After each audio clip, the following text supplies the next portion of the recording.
the last concept in chapter 6. Yay, it's been a long one. I want to talk a little bit about producer surplus. This actually came up in class today.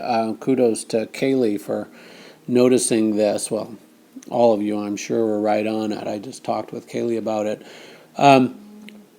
Remember that at price P naught, the firm's going to produce the quantity Q naught. That's the profit maximizing firm. Profit maximizing output level for the firm. I've been at this so long, I'm losing my ability to put two words together. Anyway, notice that the marginal cost curve of the firm, which we've spent some time talking about, is also the supply curve of the firm, tells us the minimum that producer would need to get to produce whatever quantity corresponds to that point on the firm's supply curve. So if price were lower, the firm would produce only Q1. All right, so this, I'm going to erase that because I need to have an unambiguous P naught shown for you for what I'm about to say next. All right, so price is P naught. Notice that the firm would have produced a lower output at a lower price, but instead it gets the price for not just the last unit produced, but for the early units produced too.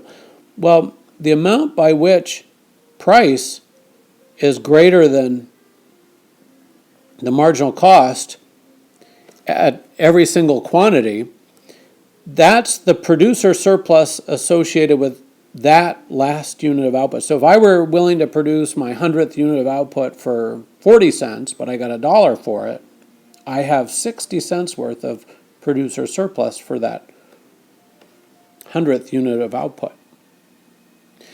Well, if I count up the extra of price over marginal cost for all the output I produce, I have the area underneath the price line and above the marginal cost curve.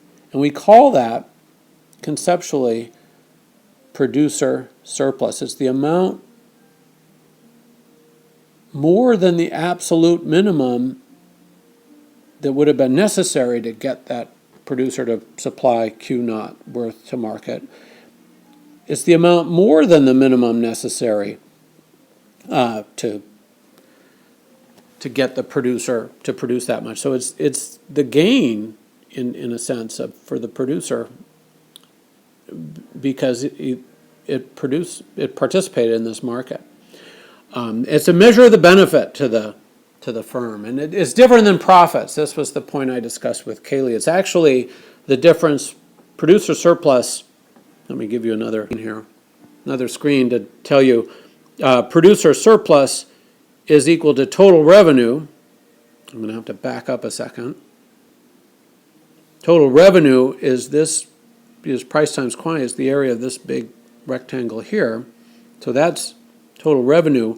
Notice that the marginal cost is the cost of producing each successive unit of output. The area under the marginal cost curve is actually total variable cost. You're not going to have to remember that, but that's what it is.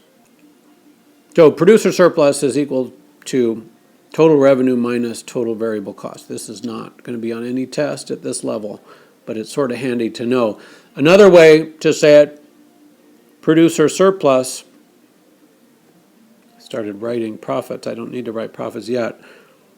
Producer surplus is also equal to economic profit plus total fixed costs, which are payment to capital resources. So it's producer surplus is related to profits, but it's profits plus the returns to capital, which are your fixed costs. Made with Doodlecast Pro.